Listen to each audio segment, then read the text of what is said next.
Sandra, sterka innkoma á bekknum í kvöld. Hvernig var að eiga við þessi tröll sem við vorum að tefla fram inn í kvöld? Það var erfitt en gaman sko. Hvernig var að spila hérna í Ungverjalandi með 5 Íslendinga í stúkunni? Það var mjög gaman. Hvað svona myndirðu segja að hefði svona farið úrskeiðis eins og þarna í lok fyrsta og byrjun annars þegar við gátum varla keypt körfu? Vantaði svona kannski meira sjálfstraust í okkar aðgerðir? Já, vantaði svona inn í sókninu okkar, bara svolítið meira flæði og líka bara í vörninni, þú veist, maður mátti ekkert aðeins horfa til hliðar, þá bara var að gefa yfirmann. Þannig að það risar.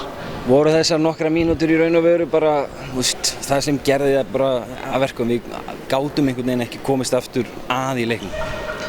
Við komum þetta alveg vel inn eins og í fjórða, þannig að, já, ég veit ekki.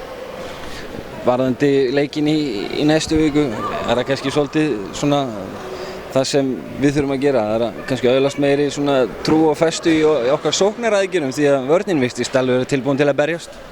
Já, algjörlega og líka bara að hafa trú á okkur, bara skjóta yfir opnar og bara gera sem við vanar að gera.